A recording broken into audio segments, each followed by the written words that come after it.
My name is Rachel, and I'm 33 years old.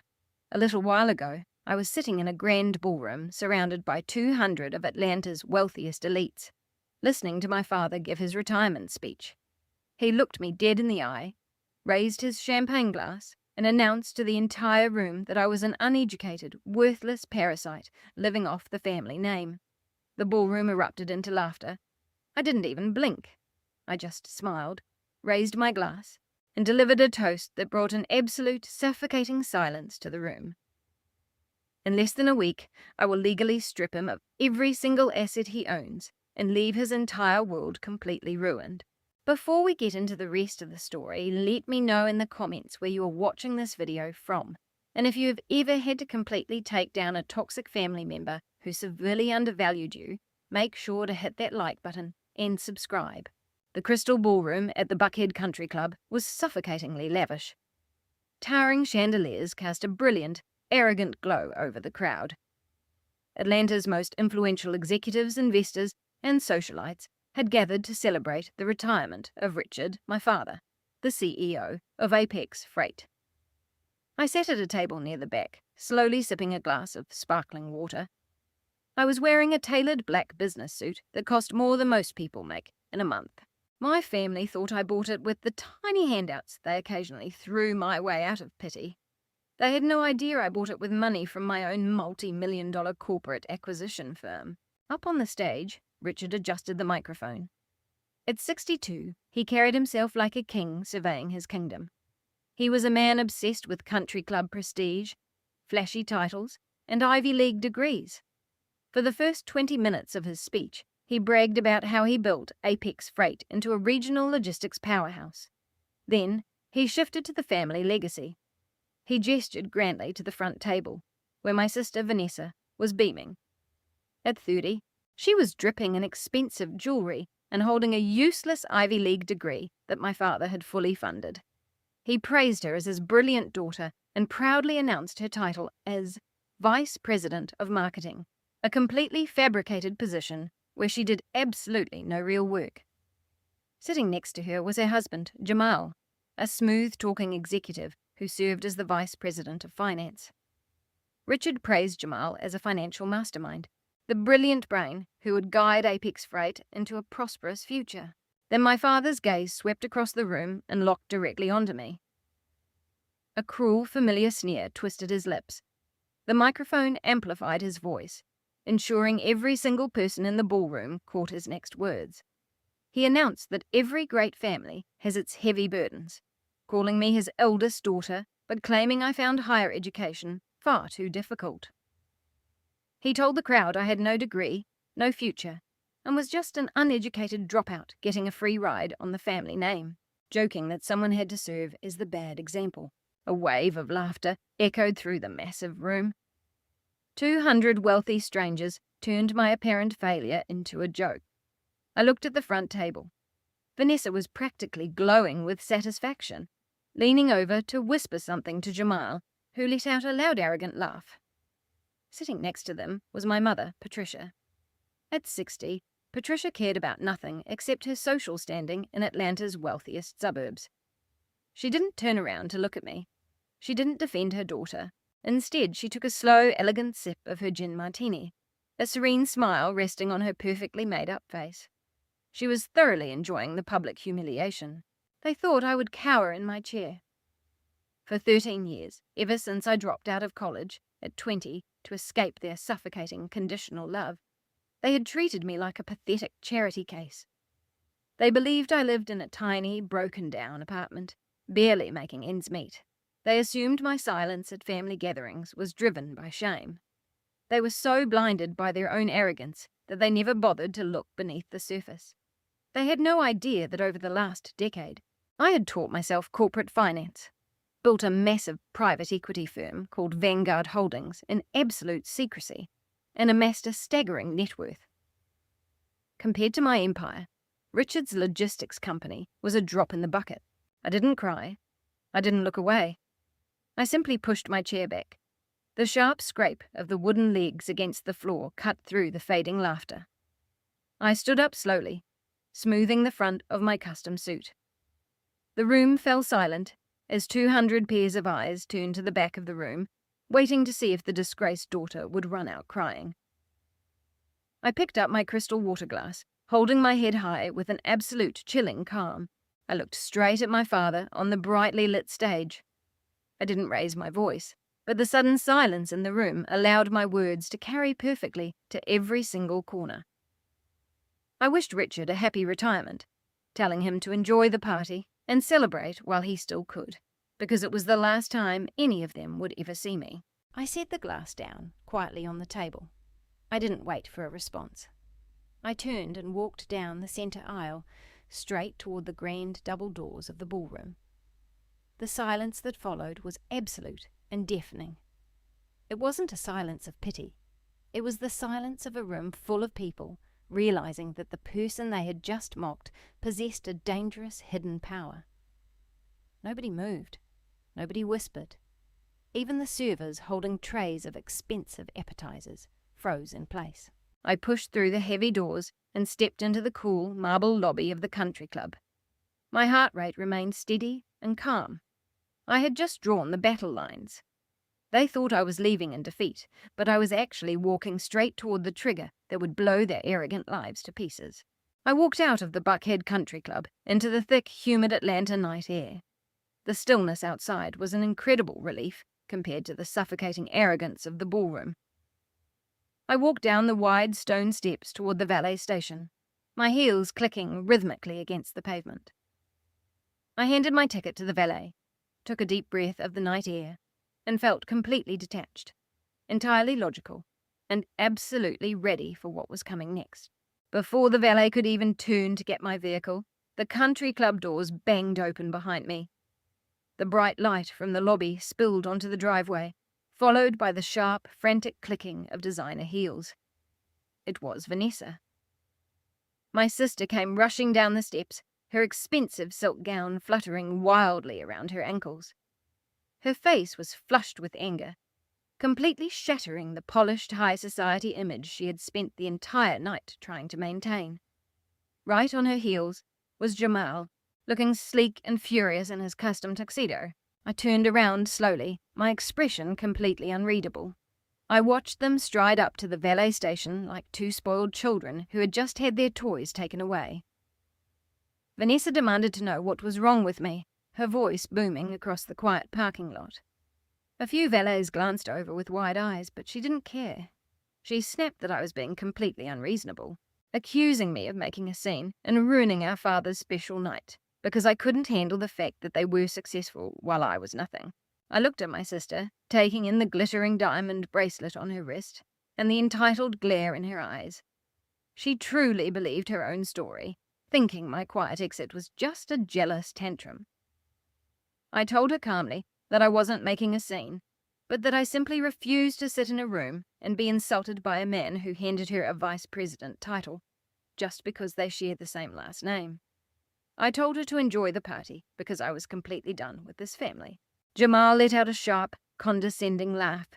He stepped in front of Vanessa, puffing out his chest to intimidate me. As the vice president of finance at Apex Freight, Jamal carried himself with a massive sense of unearned superiority. He thought he was the smartest man in Atlanta simply because Richard had handed him the keys to the company vault. He laughed, calling my statement hilarious and mocking the idea that I was ever a part of the family's success. He called me a bitter, uneducated dropout who couldn't even handle being in the same room as actual corporate executives. I didn't look away, letting his arrogance wash over me without being moved at all. Jamal reached inside his tuxedo jacket and pulled out a designer leather wallet. He snapped it open, drew out a crisp $50 bill, and waved it in front of me with a mocking sneer. He tossed the bill directly at my chest. It fluttered down, landing on the spotless concrete of the valet lane. He told me to use it for an Uber back to my cheap apartment, sneering that I should leave the corporate world to the educated adults. I looked down at the $50 bill on the ground. I didn't bend over to pick it up, nor did I shout back or defend my living situation. I simply took a step forward, placing the heel of my black shoe directly in the center of the bill, crushing it slightly against the pavement. As I stood there, looking at Jamal's smug face, The roar of a high-performance engine broke the tension. A valet pulled up in a brand-new, custom black Porsche that gleamed under the country club lights. It was a masterpiece of automotive engineering, complete with custom wheels and a flawless leather interior, with a price tag easily around $150,000. The valet got out and opened the door. Jamal tossed the kid a tip, holding himself even higher as he turned to open the passenger door for Vanessa. My gaze locked onto that Porsche. I wasn't just a business owner, I was a major player in corporate acquisitions. I spent my days analysing balance sheets and auditing large companies. My brain immediately began calculating the numbers, cutting through the illusion of Jamal's wealth with cold, mathematical precision. Apex Freight was a regional logistics company, and a failing one at that. According to preliminary market data my team at Vanguard Holdings had pulled last week, Richard's company was losing massive amounts of money. Profit margins were razor-thin, fuel costs were draining their revenue, and their supply chain contracts were outdated. The vice president of finance for a struggling mid-sized logistics company in Atlanta would make a base salary of around $200,000 a year at most. I looked at Jamal's custom tuxedo, Vanessa's $30,000 diamond bracelet, and the luxury Porsche idling at the curb. The math did not add up at all. It didn't just seem off. It practically screamed that there was systematic, disastrous fraud happening inside the company. A mid-level financial executive at a sinking company could not possibly afford a Wall Street billionaire lifestyle unless the money was coming from an illicit source. Jamal wasn't just mismanaging Richard's company. He was draining it. He was taking company funds to pay for his and my sister's extravagant lifestyle.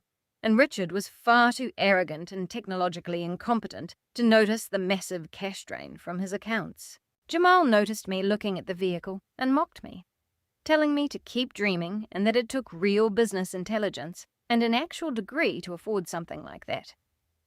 I shifted my gaze from the Porsche directly into Jamal's eyes. A slow, chilling smile spread across my face as I realized his fatal mistake. I told him he was completely right, and that I would never ride in a vehicle like that, but highly advised him to enjoy those leather seats while he still could, noting that financial illusions have a nasty habit of catching up with reality. Before Jamal could respond, a massive black armoured SUV pulled smoothly into the valet lane, stopping directly behind the Porsche.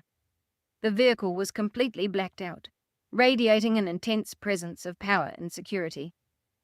My private driver, dressed in a sharp dark suit, immediately stepped out and opened the rear door for me.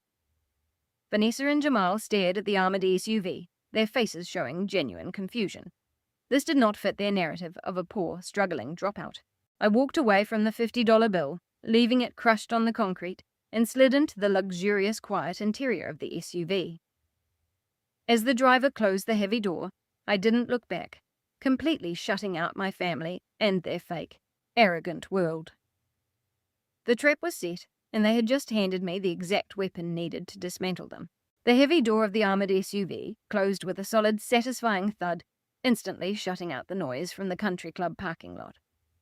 I sank into the plush leather seats as the vehicle accelerated smoothly away from the curb.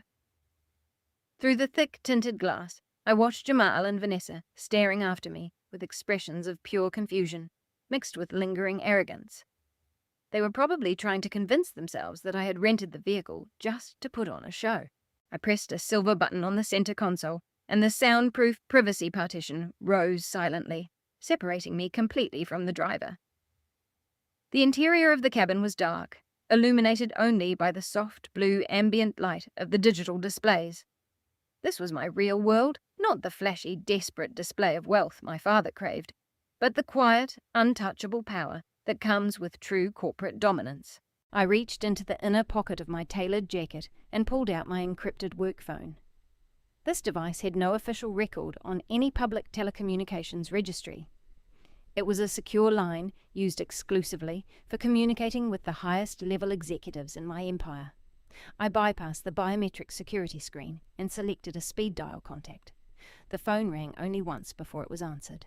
On the other end was David, the chief legal officer at Vanguard Holdings. David was a brilliant corporate lawyer who had spent 30 years dismantling corrupt companies and taking down arrogant executives in federal court. He possessed an encyclopedic knowledge of corporate litigation and was absolutely loyal to me. He didn't care that I didn't have an Ivy League degree. He only cared that I had a sharp mind and an impeccable track record in orchestrating highly profitable corporate takeovers. David greeted me in his deep voice, guessing that the retirement party was just as unbearable as we had predicted. I confirmed it, telling him that Richard had given a grand speech to 200 people about how uneducated I was, while Jamal threw $50 at my feet and told me to leave the corporate world to adults, and Vanessa was still pretending she knew how to read a basic balance sheet. I told him none of that mattered now, and asked for an immediate update on the tactical progress of the Apex Freight acquisition. I heard the rustle of heavy paper as David opened a physical file on his desk. He informed me that we had them completely cornered. Our preliminary financial audits, conducted through shell companies, painted a very grim picture for my father. Apex Freight was drowning in hidden high-leverage debt. Due to terrible management, their operating costs had skyrocketed. Their regional logistics contracts were losing money daily, and their primary commercial lines of credit were completely maxed out. Richard was desperately searching for a financial lifeline. David noted that Richard had no idea Vanguard Holdings was the massive firm offering to buy him out, and he certainly didn't know I was the founder and sole owner of Vanguard. I asked about Jamal, remembering the gleam of the luxury Porsche idling in the valet lane, and confirmed if he was the one leading the acquisition negotiations on their end. David confirmed that Jamal was taking the lead, acting like a major Wall Street player and practically begging our representatives to finalize the acquisition as quickly as possible. He had given Apex Freight a valuation of $20 million, a completely fabricated number based on manipulated revenue projections and fraudulent inventory reports. But Richard seemed to believe every word Jamal told him. They were pushing to close the deal quickly next Monday, wanting to walk away with a massive cash payout before commercial creditors realized the company was actually insolvent. I stared at the blinking blue light on the SUV console, my mind calculating the tactical variables. Jamal believed he had successfully deceived an anonymous corporate giant, thinking he could walk away with millions in clean cash while dumping a sinking ship on us. He had no idea that the woman he had just told to take an Uber home was the one negotiating the deal. I gave the command to spring the trap, telling David to instruct our proxy negotiators to verbally agree to the $20 million valuation. I ordered the preliminary term sheet to be drafted and sent to them the next morning, wanting to make Richard and Jamal believe they had won the corporate lottery, so they would think they were retiring incredibly wealthy and walking away clean. David noticed the predatory anticipation in my voice and noted that once the term sheet hit their inboxes, they would likely celebrate immediately, but asked about the final binding signatures and the due diligence clauses. I instructed him that this was exactly where we would lock the door. I told him to structure the acquisition agreement to ensure absolute personal liability clauses were included for all current executives regarding any undisclosed debts or financial misconduct. I ordered him to bury it deep within the complex legal language that Jamal would be too arrogant and uneducated to read carefully, closing off every escape route. I wanted to ensure that once they signed the preliminary transition documents, they were legally binding themselves to the structural integrity of those fake financial reports. I told David that when I walked into their boardroom next Monday morning, I didn't just want to buy their logistics company. I wanted them to realize they were trapped in a financial cage of their own making. David assured me he would have the corporate litigation team work through the night to weaponize the contracts, stating the trap would be fully armed and waiting for my final command. I disconnected the secure line and placed the encrypted phone on the seat next to me. I looked out the window as the armored SUV moved smoothly onto the bustling Atlanta highway, the bright city lights blurring into long streaks of gold and red against the dark glass. My father wanted to turn me into a pathetic joke at his grand retirement celebration. Instead, he had just handed me the pen to rewrite his entire legacy. The uneducated dropout was about to become his absolute worst nightmare. The morning light broke over the horizon, cutting through the floor-to-ceiling windows of my penthouse and casting a bright golden glow. I stood quietly in the center of my massive kitchen, holding a sleek ceramic mug of black coffee, looking out over Atlanta as it woke up below. My residence occupied the entire top floor of one of the most exclusive residential high-rises in the Buckhead area. It was a spacious haven of imported Italian marble, custom mahogany furnishings, and absolute peace. There were no roommates here, and no struggling to pay rent. This was the quiet, solid reality of a woman who built a business empire from scratch. It stood in stark contrast to the chaotic, fraudulent circus my family was currently running.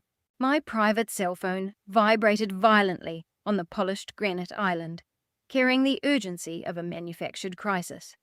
I set my coffee cup down and picked up the phone.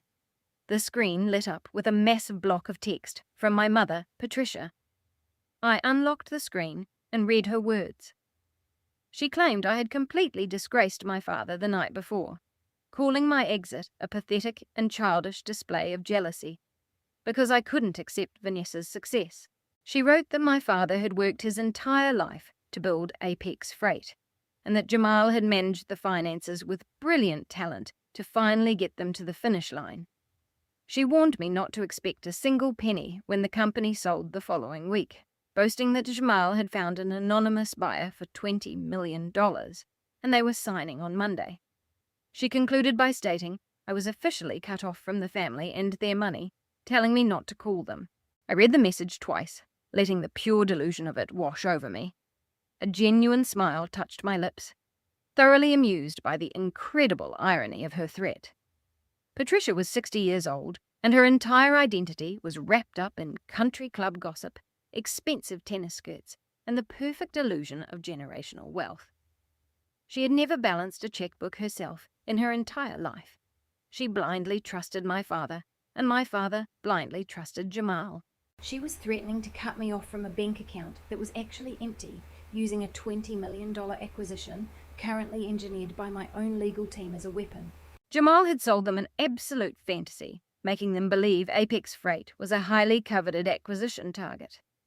In reality, Apex Freight was a sinking ship with cash draining from every operational artery. The only reason Vanguard Holdings had stepped in was because I wanted to personally oversee its dismantling. Patricia truly believed she held all the cards, thinking the $20 million was real money that would soon hit their personal accounts, allowing her to buy new vacation homes and fund Vanessa's extravagant shopping sprees. She didn't realize that the buyer Jamal had found was the very same uneducated dropout she had just cast out of her life. I tapped the reply box on the screen. I didn't write a long paragraph to defend myself, nor did I point out that a man with a legitimate salary could never afford the vehicle Jamal drove. I made no attempt to save her from the financial disaster rapidly approaching their shores. You cannot save people who are desperate to stay on a sinking ship. I simply typed out a short, devastatingly brief response, telling her to enjoy the illusion, because math never lies, and hit send. I could picture Patricia sitting in the breakfast nook of her heavily mortgaged suburban mansion, holding her phone with perfectly manicured hands, her expression twisting into confusion and anger because I had completely refused to back down. Less than 10 seconds later, my phone began to ring, flashing Patricia's caller ID on the screen. She wanted a confrontation, wanting to scream at me to assert her dominance and force an apology for disrespecting the family hierarchy. I stared at the glowing name on the screen. For 33 years, that name had represented a constant source of anxiety, endless demands to conform, and subtle emotional abuse. Today, it represented absolutely nothing. I tapped the red icon to decline the call, opened her contact settings, scrolled to the very bottom of the menu, and pressed block this caller. I felt a massive weight lift from my shoulders. The boundaries were officially established, and they were made of iron. They could not threaten me, they could not insult me, and they could not reach me. They were locked inside the pressure cooker of their own fraudulent survival, and I held the only release valve. I put the phone into my leather briefcase and grabbed my keys. I walked out of the penthouse, stepped into my private elevator, and pressed the button for the underground executive garage. It was time to shift from the cast-off daughter to the chief executive officer. My armored black SUV was waiting for me, its engine idling quietly. The driver opened the door and I slid into the back seat, instructing him to head to the Vanguard Holdings headquarters in the heart of the financial district. The drive was fast. As we pulled up to the glass and steel tower that housed my business empire, the valets and security personnel immediately stood at attention. I walked through the grand lobby, my heels clicking sharply against the polished floors. The environment here was completely different from the Buckhead Country Club. There were no socialites discussing petty gossip. Here, there were only sharp, highly educated financial analysts, ruthless corporate lawyers, and aggressive acquisition experts, and every single one of them reported directly to me. I took the executive elevator straight to the top floor. The door slid open to reveal the war room, a massive glass-walled meeting space equipped with advanced digital projection screens and secure data terminals. David was already standing at the head of the long mahogany table, surrounded by my top forensic accountants. The table was piled high with thick financial files, bank statements, and operational ledgers belonging to Apex Freight. David greeted me with a sharp look, informing me that they had obtained the internal ledgers for Apex Freight, bypassing Jamal's heavily manipulated summaries to pull the raw banking data directly through our access agreements. I set my briefcase down, took off my jacket, and rolled up the sleeves of my white silk shirt. The time for passive observation was over. The trap had been set at the country club, the term sheet was being drafted, and my family members were currently celebrating their fake $20 million lottery ticket. Now, I needed to find the exact mechanism for their downfall. I ordered the operational ledgers to be brought up on the main screen, wanting to dissect the target and see exactly how Jamal was hiding the stolen money. The massive digital screen at the front of the war room lit up, illuminating the dark walls with endless columns of financial data. My chief forensic accountant, a brilliant data analyst named Marcus, had been analyzing the ledgers since dawn, but I didn't need him to explain the basics to me. I walked directly to the screen, my eyes scanning the profit and loss statements. To an untrained observer, the spreadsheets looked like a confusing wall of numbers. To me, they told a very clear, very pathetic story. Richard was an old-school logistics man who liked walking the loading docks, shaking hands, and bragging at the country club. He fundamentally lacked the intelligence to understand modern corporate finance. 3 years ago, when his company began losing massive amounts of money due to his outdated business model, he panicked. Instead of restructuring, he handed the keys to the company vault directly to his new son-in-law. Richard blindly trusted Jamal because he wore expensive custom suits, held a flashy degree, and spoke in aggressive Wall Street buzzwords that Richard didn't actually understand, but loved to repeat. Richard thought he had hired a financial savior, but in reality, he had let a parasite straight into the company. I looked at the primary asset columns. Jamal had presented a $20 million valuation to my proxy buyers, and it took me only 30 seconds to dismantle the illusion. Pointing to the top right quadrant of the screen, I noted the top-line revenue projections, explaining that Jamal was counting uncollected, highly contested accounts, receivable as cash on hand. He was booking projected revenue for contracts that hadn't even been signed yet. This wasn't just aggressive accounting. It was a deliberate, desperate attempt to inflate the company's earnings, trying to trick a buyer into paying a massive cash sum before the entire commercial credit structure collapsed. David leaned against the heavy table, adjusting his glasses, and noted that the $20 million valuation was a complete scam, meaning the company was actually insolvent. I replied that it was worse than insolvent, explaining that while bad management could account for a failing business, it couldn't buy a $150,000 custom Porsche. I ordered the accounts payable for the past 36 months to be filtered, wanting to isolate all third-party subcontractor disbursements over $50,000. The forensic accountant's fingers flew across the keyboard. The main spreadsheet shifted, filtering out the noise to reveal a clear, highly focused list of vendor payments. My gaze scanned the list, looking for the structural anomalies I knew had to be there, and I found them almost immediately. I ordered the operational profiles for 4 specific companies to be pulled up: Southern Transit Partners, Horizon Freight Lines, Atlantic Cargo Logistics, and Peach State Hauling.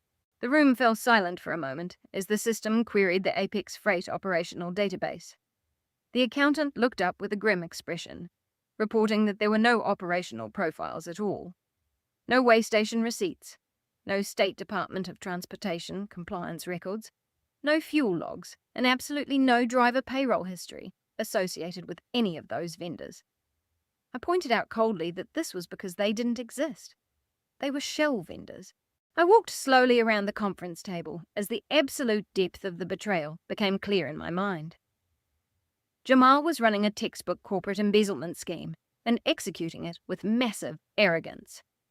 He had fabricated freight contracts inside the Apex Freight accounting system, issuing fraudulent invoices for transportation routes that were never actually driven.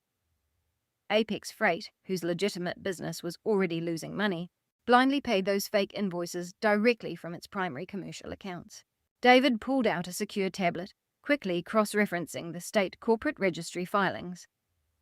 In a lower tone, he stated he had obtained the registration documents for the 4 limited liability companies, noting they were registered under a series of anonymous mailboxes in Delaware.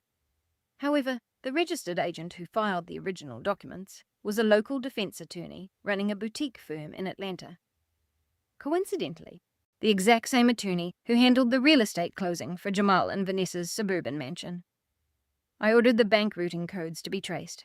David executed the search, and everyone in the room watched the digital trace unfold in real time on the main screen.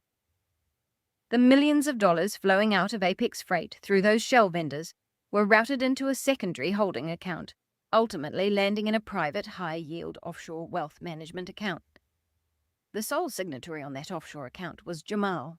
I stared at the final destination of the stolen funds, noting that this was the definitive proof. That account paid for the custom Porsche, Vanessa's $30,000 diamond bracelet, and the luxury trips to the Maldives she loved to flash on social media. Jamal wasn't just a terrible financial vice president. He was a predator, systematically draining my father's company to fund his extravagant, fraudulent lifestyle. David asked how much he had taken. The forensic accountant ran the final calculation, reporting that based on the fraudulent invoices over the past 36 months, Jamal had successfully embezzled approximately $4.2 million. I let that number hang in the air. $4.2 million. While my father stood on the stage mocking me for not having a college degree, his highly educated genius son-in-law was robbing him completely blind. Jamal had created a massive hidden debt crisis that Richard knew absolutely nothing about. Apex Freight had become a rotten shell from the inside out, held together entirely by Jamal's fake spreadsheets and my father's massive ego. David closed the file, noting that when factoring in the stolen operating capital and the massive commercial debts Richard had taken out to keep the company afloat, the true valuation of Apex Freight was zero.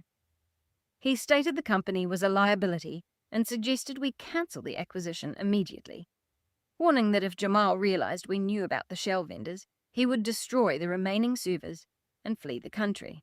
I countered immediately with absolute authority, refusing to cancel anything. I explained that if we cancelled the acquisition, Jamal would cover his tracks and Richard would simply declare standard bankruptcy, allowing them to walk away acting like victims of a bad economy. I stated that Vanguard Holdings does not operate that way. David looked at me, a sharp smile spreading across his face as he realized my strategy, asking if I wanted to execute the contracts. I turned to face my chief legal officer, telling him I wanted them to feel entirely safe. I instructed him to have our proxy negotiators enthusiastically accept the $20 million valuation and send the preliminary term sheet over that afternoon.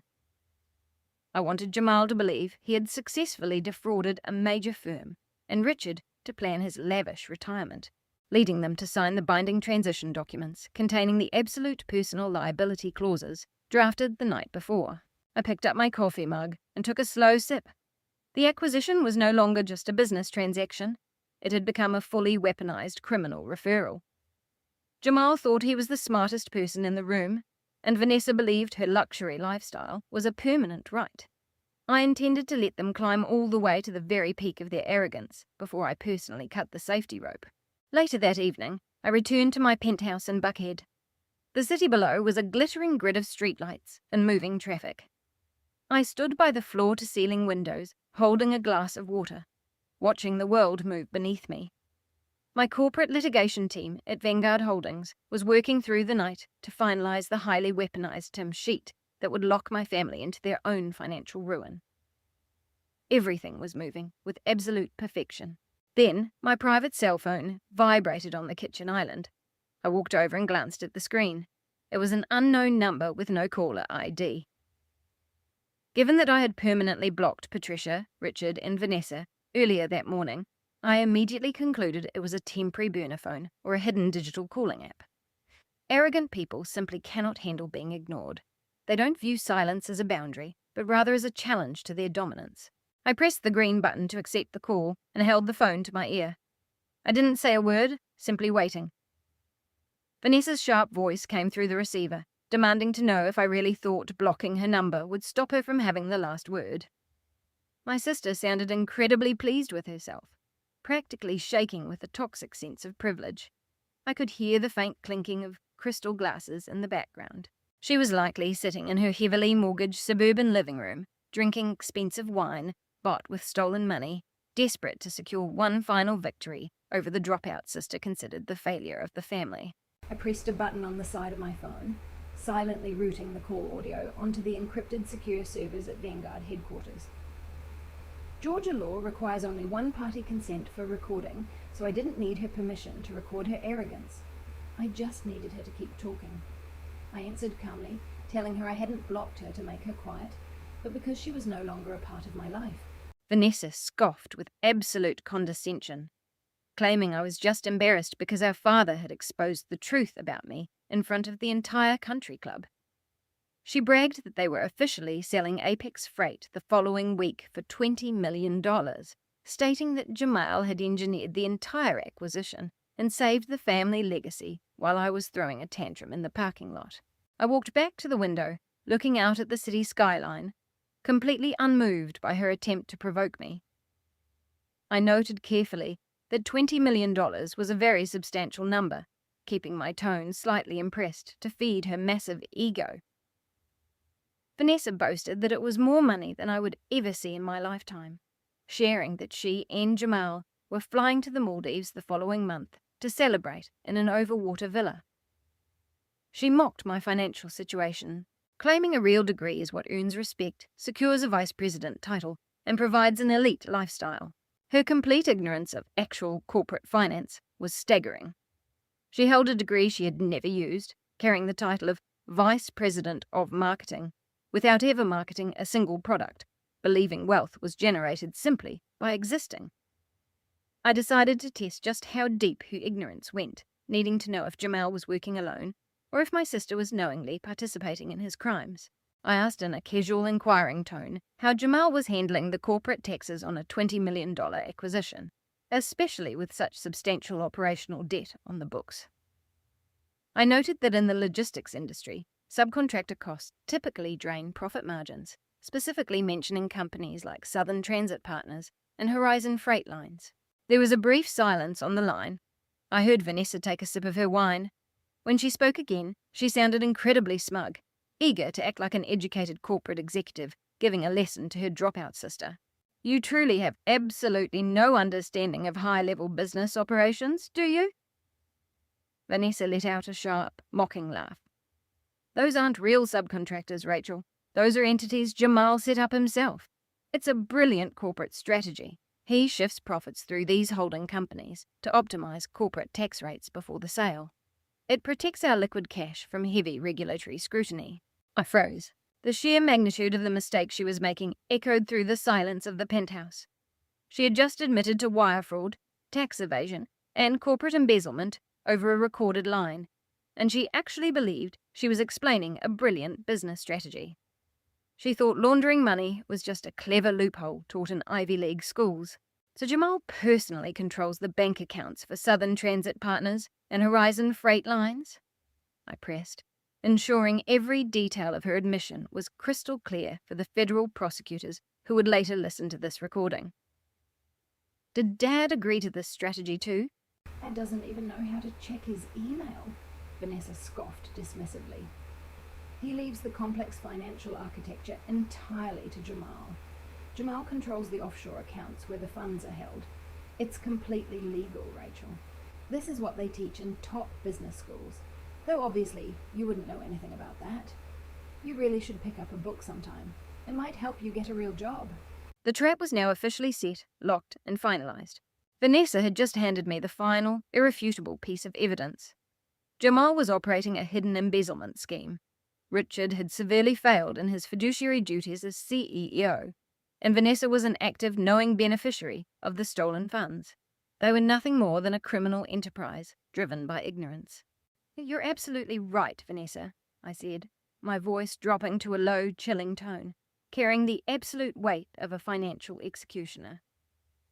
"I certainly don't understand your version of high-level business, but I'm quite sure the federal authorities will find your tax loopholes absolutely fascinating." "What is that supposed to mean?" Vanessa demanded, her smug tone faltering for a fraction of a second. A sliver of doubt had finally pierced her delusion. "It means you might want to pack light for the Maldives," I replied. "Enjoy your wine, Vanessa." I hung up the phone. I didn't wait for her to scream or demand an explanation. I immediately exported the encrypted audio file from Vanguard's secure servers and sent it directly to David with a brief message. "Add this to the prosecution file. The trap is fully armed." I placed the phone face down on the marble kitchen island. The golden child had just sealed her husband's fate and guaranteed her own complete downfall. All because she couldn't resist the urge to brag to the sister she despised. The illusion of their wealth was about to shatter, and I was going to be the one swinging the hammer. When Monday morning arrived, the sky was overcast and grey, perfectly matching the bleak reality of my father's crumbling empire. I stepped out of my armoured SUV and looked up at the headquarters of Apex Freight. It was a worn-down 6-story concrete building situated in a decaying industrial park on the outskirts of Atlanta. The massive company logo on the side of the building had faded, and the visitor lot was full of unmaintained potholes. This was the kingdom Richard had bragged about at the Buckhead Country Club. To an untrained eye, it looked like an ordinary functional logistics hub. But to a corporate acquisition expert, it looked like a financial grave just waiting for the final handful of dirt. I walked through the automatic glass front doors, flanked by David, my chief legal officer, and 4 imposing, well-dressed corporate security details. The first-floor lobby was a dim space that smelled of industrial cleaner and stale coffee. Blue-collar workers and dispatchers moved through the area with exhausted, defeated expressions. They were the ones keeping this sinking ship afloat, completely unaware that their CEO and VP of Finance had been systematically stealing their operational resources for years. Vanguard Holdings wasn't just acquiring a company today. We were essentially saving hundreds of working-class jobs from the shocking incompetence of my family. We bypassed the receptionist, who was too intimidated by my security team to say a single word, and stepped straight into the executive elevator. I pressed the button for the 6th floor. David stood beside me, holding a massive, leather-bound, 500-page acquisition file tightly against his chest. Inside that binder were the legally binding transition documents that Jamal had eagerly signed on Friday afternoon. Those documents contained absolute personal liability clauses, legally tying Richard and Jamal directly to the fraudulent financial data they had provided. The elevator dinged, and the doors slid open to reveal a completely different world. The executive floor was a lavish oasis built on fake wealth. The cheap industrial carpet from downstairs was replaced with plush, imported wool. The walls were lined with expensive dark oak paneling and hung with abstract artwork that Richard had purchased using the company's maxed-out credit lines. The rich aroma of premium espresso drifted through the quiet hallway, a stark contrast to the burnt coffee in the break room below. I led my team silently down the corridor until we reached the heavy, solid oak double doors of the main executive boardroom. I raised my hand, signaling David and the security team to pause. The heavy doors were closed, but the soundproofing was far from perfect. My family's arrogant, booming voices carried clearly into the hallway. I wanted to hear exactly how high they had built their pedestal before I kicked it out from under them. "I can't believe how incredibly smoothly this went," Jamal was saying, his deep, smooth voice practically shaking with self-satisfied pleasure. I thought Vanguard Holdings was a ruthless Wall Street giant, but their proxy negotiators barely questioned the revenue projections I submitted. They accepted the $20 million valuation without even fighting back. Jamal let out a loud, triumphant laugh. I could picture him leaning back in one of the plush leather executive chairs, wearing a custom suit paid for by his shell vendors, sipping espresso, and celebrating the greatest corporate heist of his life. "Because you're a genius, Jamal," Richard replied, his tone filled with absolute pride. "I always knew bringing you into the family business was the right move. You handled this acquisition perfectly. We walk away completely clean. The commercial debt will be Vanguard's problem, and we get to enjoy an incredibly comfortable retirement. You saved this family, son." The conversation paused briefly, punctuated by the clinking of fine porcelain coffee cups. Then Vanessa chimed in. "It's just so satisfying." Vanessa sighed happily, her voice dripping with entitled luxury. "After all this stress, we're finally getting our massive payout. I looked at the overwater villas in the Maldives this morning. I think we should upgrade to the private reserve suite. We can absolutely afford it now." "Order whatever you want, beautiful," Jamal told his wife affectionately. The wire transfer for the first $10 million tranche of the acquisition should hit our primary account by noon today, right after the Vanguard executives finally show up to shake our hands. The delusion was almost unbearable to listen to. They truly believed a multi-million-dollar private equity firm would just wire $10 million into their account without conducting a strict, on-site forensic audit. Jamal had mistaken our rapid delivery of the preliminary term sheet for corporate oversight. He thought he had completely outsmarted the system, entirely unaware that the system was currently standing right outside the door, recording his every word. "I'm just glad a certain someone isn't here to ruin the mood," Richard said suddenly, shifting the conversation to the exact topic I had been waiting for. "Did you see Rachel's pathetic exit at the country club? Trying to act tough, walking out like she actually had somewhere important to go?" Vanessa let out a sharp, piercing laugh. "I did call her Friday night," Vanessa bragged to the room. I felt a little bit sorry for her, so I told her about the $20 million buyout. She actually tried to ask me a bunch of technical questions about subcontractor tax structures, like she had any idea what she was talking about. It was so embarrassing. I had to explain basic corporate finance to her. She's probably sitting in her broken-down rental right now, eating instant noodles, crying over how she missed out on the family fortune. "That was her own choice," Richard said coldly. "She thought education and hard work were beneath her. Let her deal with the consequences of her actions. Rachel will spend the rest of her life serving people like us who actually succeeded. We are the elite, Jamal, and today we make it official." I looked down at the silver Rolex Daytona on my left wrist. The second hand swept flawlessly past the 12. It was exactly 10 o'clock in the morning, the precise time scheduled for the Vanguard Holdings acquisition closing meeting. I looked at David. The veteran corporate lawyer simply smiled, adjusting his tie, his eyes gleaming with anticipation for what was about to happen. I nodded. I stepped forward, reached out, and firmly gripped the heavy brass handles of the boardroom doors. The metal felt cold against my palms. Inside the room, the joyful, arrogant conversation continued, completely unaware of the structural collapse about to hit their entire world. I turned the handles, the heavy brass clicking loudly in the quiet hallway, and pushed the doors wide open. The massive oak doors swung inward, gliding smoothly on heavy brass hinges before coming to a solid stop against the panelled walls. The Vanguard Holdings legal team entered the room first. David led the way, his perfectly tailored charcoal suit and silver hair giving him the appearance of a seasoned general stepping onto a conquered battlefield. Right behind him were 3 of my top corporate litigation lawyers, carrying heavy leather briefcases. They moved with aggressive, synchronized precision, immediately fanning out to take physical control of the space. My 4 corporate security personnel filed in silently behind them, taking positions at the entrance, completely blocking the only exit. Then I stepped across the threshold. I didn't sneak into the room like the disgraced, uneducated dropout they had mocked at the country club. I walked in with the absolute unyielding presence of a chief executive officer. The ambient lighting of the boardroom illuminated the sharp lines of my custom $5,000 navy blue power suit.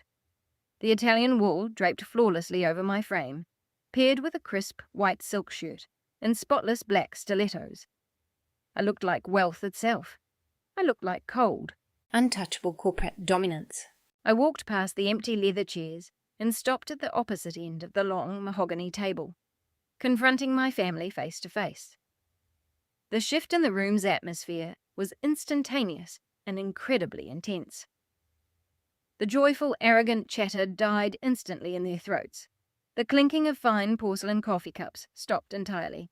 Richard sat at the head of the table, his coffee cup frozen halfway to his mouth. Jamal was leaning back in his chair, his custom suit jacket unbuttoned, legs crossed in a posture of supreme arrogance. Vanessa sat next to him, scrolling through photos of luxury resorts on her phone. When their eyes recognized me, the shock on their faces rapidly turned into deep, visceral annoyance. They looked at the group of suited professionals surrounding me, their brains completely unable to process the reality in front of them. They couldn't connect this imposing legal team with the daughter they despised. Richard slammed his coffee cup onto its saucer, spilling dark espresso onto the polished wood surface. He pushed his chair back and stood up, his face flushing a deep, angry red. He puffed out his chest, attempting to summon the authority of his fading title. "Rachel, what is the meaning of this?" Richard demanded, his voice echoing sharply in the quiet room. He let out a harsh, condescending laugh, shaking his head in disbelief. "Who authorized you to pass security? Are you here to serve coffee to the buyers? Because this is a restricted executive floor. You can't just wander in here to throw another tantrum." Vanessa threw her phone onto the table, glaring at me with pure venom. "You are unbelievable," she spat, her voice rising in pitch. "I told you on the phone last night that we are closing a $20 million deal today. Are you really that desperate for attention that you hired actors to disrupt our meeting? Get out of here right now before I call security to have you removed." I didn't say a single word. I simply stood there, my hands resting lightly on the edge of the mahogany table, my expression completely cold. I let them dig their own graves a little deeper. I wanted to hear every last insult in their arsenal before I dismantled them completely. Jamal stood up next, buttoning his suit jacket. He attempted to project the dominant corporate presence he believed his title gave him, pointing a finger directly at my face. "Listen to me, Rachel," Jamal sneered, his tone dripping with arrogance. "The executives from Vanguard Holdings will be walking through those doors at any moment. We are executing a massive, highly sensitive financial acquisition. This is the real corporate world, not whatever fantasy you live in. You are trespassing on secure commercial property. Leave immediately with your little entourage, or I will personally have security remove you from the building." Their staggering, blind arrogance was truly something to behold. They were looking straight at their own downfall, yet complaining about the noise. I gave David a subtle, barely perceptible nod. David stepped forward. He didn't rush. His movements carried the slow, deliberate grace of a predator closing its jaws. He walked straight to the center of the massive mahogany table, stopping just a few feet from where Richard and Jamal were standing. He raised the 500-page leather-bound acquisition file he had been holding against his chest, pausing for a fraction of a second to ensure all their eyes locked onto it. Then David brought it down. He slammed the massive binder onto the solid wood table with immense force. The loud impact echoed through the boardroom like a gunshot. Dust swirled in the air beneath the heavy crystal chandelier. Richard flinched, his eyes darting between the binder and David's cold, unyielding face. David placed his large hands flat on top of the archive, locking his gaze directly onto Richard's eyes, his voice booming with cold, absolute legal authority. "Richard," David began, his articulation perfect and sharp. "There are no other executives walking through those doors today. The proxy negotiators you have been dealing with report directly to me, and I report directly to the woman standing at the end of this table." David extended his hand, pointing smoothly toward me. "Allow me to introduce the founder and sole owner of Vanguard Holdings," David announced, letting the words hang in the air like a heavy gavel. "Your new boss, Rachel." The air left the room instantly. The colour drained completely from Richard's face, leaving his skin a sickly, pale grey. His jaw went slack, and his knees seemed to buckle slightly against the edge of the table. He stared at me, his eyes wide with a terror that completely erased a lifetime of arrogance. Jamal froze entirely, his extended finger dropping slowly to his side, his mind unable to process the mathematical impossibility of the statement. Vanessa let out a sharp, choking gasp, her hands flying to her mouth in pure, unadulterated shock. I stood at the end of the table, watching the devastating reality collapse upon them. The uneducated dropout they had humiliated, abandoned and mocked hadn't just walked into their executive sanctuary. I had just bought it out from under them, and I was about to dismantle it completely. The silence that filled the executive boardroom was absolute and suffocating. It hung over the room like a heavy physical weight, so profound that I could hear the faint hum of the air conditioning vents and my sister's rapid, panicked breathing. For 10 painful seconds, nobody moved. The reality David had introduced was simply too massive for their arrogant minds to process. Richard blinked rapidly, his gaze darting between David, the security team, and finally landing back on me. His mind, conditioned by decades of assumed superiority and high society delusion, completely refused to accept the information. He shook his head, a desperate, fake smile forcing its way onto his face. "That's a good joke," Richard said, his voice trembling slightly. He let out a harsh, forced laugh that echoed awkwardly against the oak-panelled walls. "This is a sick, twisted joke. You're unhinged, so you hired these people to pull a prank. Jamal, call security. Get these actors out of my boardroom right now." Jamal didn't move. He didn't reach for his phone. As a financial executive, his eyes were locked onto the silver-embossed Vanguard Holdings logo on the leather binder David had just slammed onto the table. He recognized the official corporate seal. He knew it wasn't a prop. I didn't smile, and I didn't offer a witty comeback. I simply walked forward, my stilettos making a rhythmic, authoritative click against the carpet. I walked down the edge of the massive mahogany table, flanked by the cold, unyielding presence of my legal team. As I passed Vanessa, she shrank back into her leather chair, wrapping her arms tightly around her chest as if she expected me to strike her. I ignored her entirely and walked to the head of the table. Richard was standing directly in front of the oversized, high-backed leather CEO chair, his knuckles turning white as he gripped the armrests. He looked at me, expecting me to back down, expecting the submissive, cast-off daughter to yield to his authority. "Move," I commanded. My voice wasn't loud, but it carried a deadly, absolute authority that left no room for negotiation. Richard opened his mouth to argue, his face flushing with a sudden surge of resentment. "This is my chair," he stammered. "This is my company." "It used to be your company," I corrected him perfectly. As of Friday afternoon at 4 o'clock, Vanguard Holdings acquired a majority controlling interest in Apex Freight. You signed the transition documents yourself with your digital signature. You surrendered the throne. Now move away from my chair. David took a deliberate step forward, his imposing frame looming over my father. Richard looked at the tall corporate lawyer, looked at the four-armed security details blocking the exit, and finally looked into my eyes. What he saw there completely broke his resistance. It was no longer his daughter looking back at him. There was only a cold, ruthless corporate owner executing a takeover. Richard swallowed hard, his trembling hands releasing their grip on the leather armrests. He stepped awkwardly to the side, completely surrendering the physical symbol of his power. I pulled the heavy chair out smoothly and took my seat at the head of the conference table, positioning myself with effortless dominance. David stepped to my side, sliding the 500-page acquisition file across the polished wood surface to place it directly in front of me. I unbuckled the heavy leather clasp and flipped open the cover, the crisp sound of the heavy paper cutting through the quiet room. "You mocked me for not having a degree, Richard," I said, staring at the first page of the executed contract, my voice cold and precise. "You stood on a brightly lit stage in front of 200 people and announced I had no future, simply because I didn't possess a university credential paid for by your money. Your entire perception of my value was built on country club aesthetics and empty titles. I looked up, meeting his terrified gaze. He was breathing heavily, his hands shoved deep into his suit pockets to hide the shaking. But I didn't need a piece of paper to build a $500 million equity firm, I continued, delivering the devastating truth with measured precision. While you were busy playing golf and bragging about a logistics company you barely understood, I was teaching myself global finance.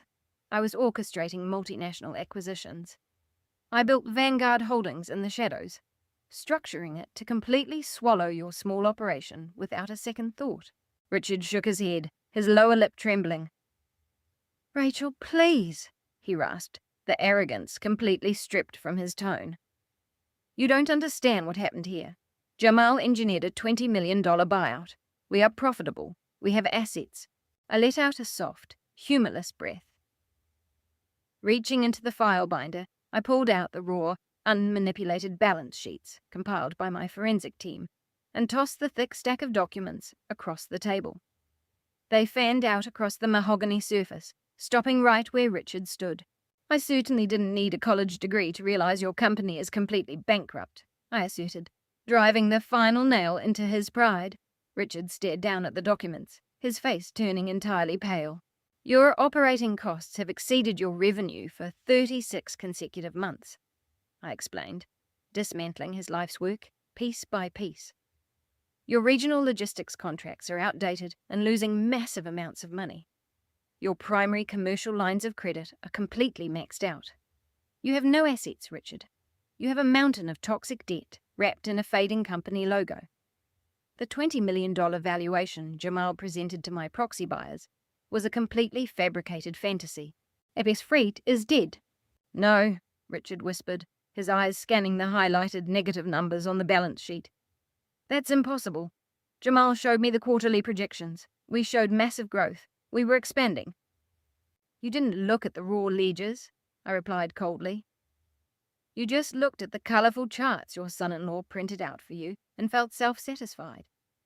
You were so blinded by the title of CEO that you completely ignored the actual responsibilities of the job. You ruined your own life's work because you were too arrogant to admit you had no idea what you were doing." Richard reached out to grip the edge of the table to steady himself. The flawless, wealthy patriarch persona he had carefully cultivated for decades was shattered, leaving only a broken, ignorant man staring at his own ruin. He looked at me with wide, devastated eyes, finally realizing the absolute scale of his failure. The uneducated daughter he had abandoned had just returned to end his financial life.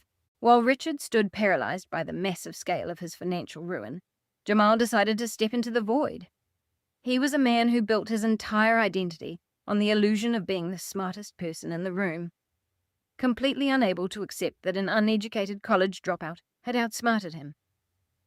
He smoothed the lapels of his custom suit and cleared his throat, attempting to regain his smooth, authoritative tone. "Look, let's keep this objective, Rachel," Jamal said, injecting a condescending corporate calm into his tone. He stepped away from his chair, gesturing with open hands as if explaining a simple concept to a confused intern. "You have an expensive legal team and some aggressive spreadsheets, but you fundamentally misunderstand the macroeconomic challenges we've been navigating. Apex Freight is a highly leveraged asset, yes, but we're in the middle of a strategic liquidity optimization phase. If we restructure the mezzanine debt and leverage the operational alignment I've mapped out for Q4, the $20 million valuation is completely justified. You're calling a temporary cash flow issue bankruptcy." "Sake omaitne," he offered a patronizing smile, fully expecting his rapid corporate finance terminology to confuse me.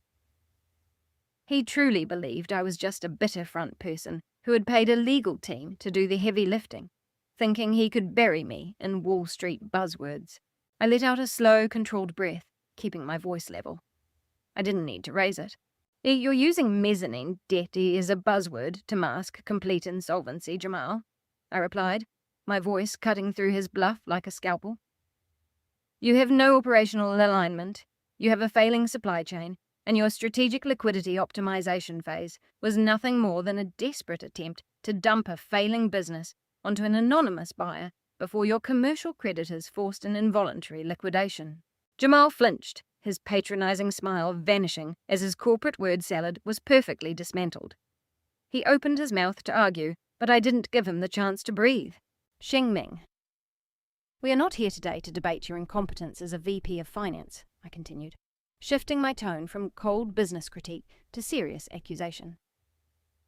We are here to discuss your outside activities. David, bring up the screen. David entered a command on his secure tablet. At the far end of the boardroom, the heavy oak panelling slid aside to reveal a massive, advanced digital projection screen. The high-resolution projector hummed to life, casting a bright, clear financial diagram onto the wall. The entire room was bathed in the harsh, undeniable light of Jamal's secret ledger. Let's talk about liquidity optimization, Jamal, I said, stepping away from the head of the table and walking slowly toward the glowing screen. Specifically, let's talk about how you optimized my father's remaining liquid capital straight into your own pocket. The screen displayed a complex, highly detailed flowchart. At the top was Apex Freight's primary commercial operating account. Below it were 4 distinct branches, each leading to a different corporate entity. Do these names look familiar to you? I asked, tapping the screen beneath the bold titles. Southern Transit Partners, Horizon Freight Lines, Atlantic Cargo Logistics, Peach State Hauling. Jamal froze completely. Whatever colour was left in his face vanished entirely. His confident posture collapsed instantly, his shoulders slumping as if a physical weight had just settled onto his spine.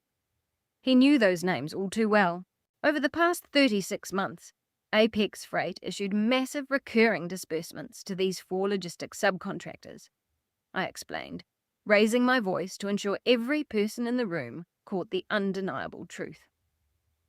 To my father, these looked like standard accounts payable for regional transport routes, but my forensic accountants dug a little deeper. We pulled the operational logs, we checked the Department of Transportation compliance records, and we found absolutely nothing. The trucks don't exist. The drivers don't exist. These are shell vendors, Jamal, entities registered to anonymous P.O. boxes in Delaware. Richard turned his head slowly, his devastated gaze locking onto Jamal. What is she talking about? Richard rasped, his voice trembling with a terrifying new realization. Jamal, what are these companies?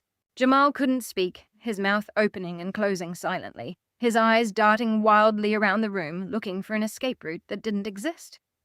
My security details adjusted their stance by the door, a silent reminder that he was completely trapped. I'll tell you exactly what they are, Richard, I answered for him. They are the mechanism of your downfall. Jamal has been issuing fraudulent invoices for truck routes that were never actually driven. He approved those fake invoices himself, paid them directly from the remaining cash reserves of your failing company, and funneled the capital into those Delaware shell companies. I gestured to David, who tapped his tablet again.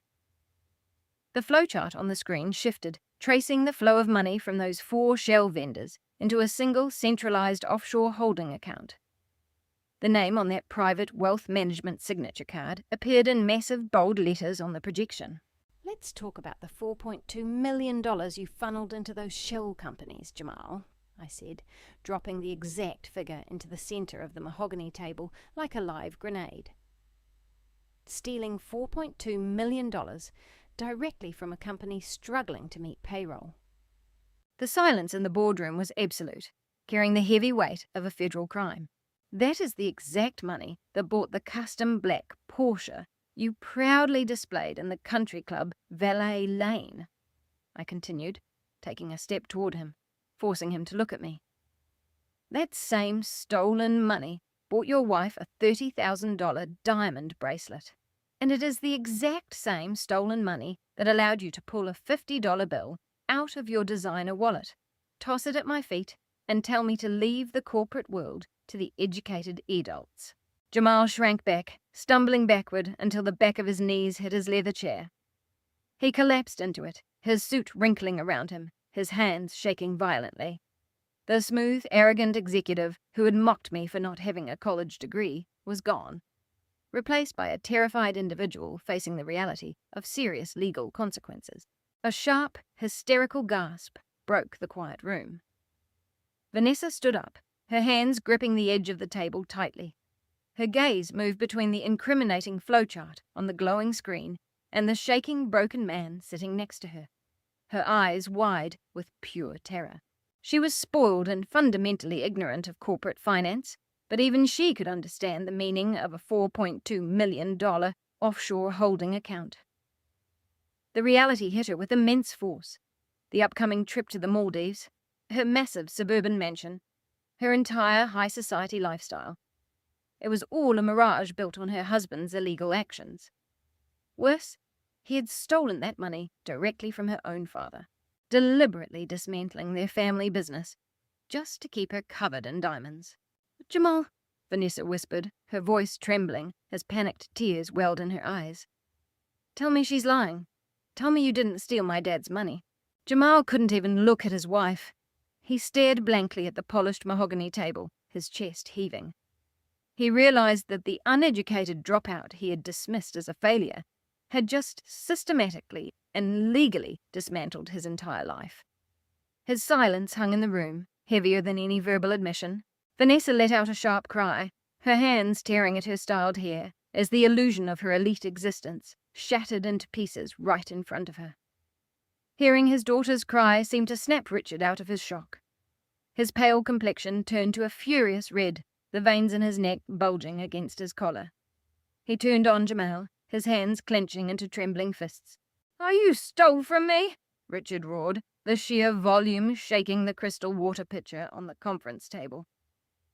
"You absolute parasite! I brought you into my company and gave you a vice president title. I stood on a stage 2 days ago and told the world you were a financial genius, and you were stealing from me the entire time." Richard lunged forward, grabbing the lapels of Jamal's custom suit. He pulled the younger man halfway out of his chair, shouting directly into his face. "I trusted you. You took millions from my life's work to buy sports cars while I was begging banks for extensions. I'll make sure you lose everything." The 2 security details by the door stepped forward, their hands moving toward their utility belts, but I raised a single finger to stop them. I didn't want them to interfere. I wanted to watch this enterprise destroy itself from within. Jamal shoved Richard back hard, breaking the older man's grip. The terror in Jamal's eyes instantly transformed into a defensive, backed into a corner rage. The smooth, respectful son-in-law persona was completely gone, revealing his true nature as a vicious opportunist. "Stop playing the victim, Richard," Jamal shouted back, his voice echoing off the oak paneling. "You're a dinosaur? Your business model died 5 years ago. You were losing massive amounts of money long before I ever touched the accounts. You didn't know how to negotiate modern supply chain contracts, and you couldn't even open a basic spreadsheet." Jamal pointed a trembling finger at Richard, his chest heaving. "I'm the one who kept this pathetic company alive on paper. I'm the one who made those fake projections that kept your commercial creditors from seizing your house 2 years ago. Yes, I took my share. I took what I earned for carrying your dead weight. You were just too foolish and outdated to notice the money was gone." Richard staggered back as if struck, gasping for air. Before he could respond, Vanessa threw herself into the center of the chaos. You ruined my life," Vanessa screamed at Jamal, tears ruining her expensive makeup as she began pounding her fists against his chest, completely losing control. "What about the country club? What about my friends? My entire life was built on that money. You promised me we were rich. You promised the Maldives. You're going to face serious charges, and they'll take everything away from me." Jamal grabbed her wrists, pushing her away roughly. "Grow up, Vanessa," he snapped cruelly. "You spent that money faster than I could manage it.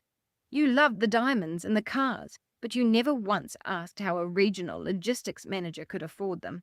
You're just as responsible as I am." The perfect elite family was tearing each other apart in a wave of greed, blame, and pure panic. They were acting like wild animals, fighting over the remains of a carcass.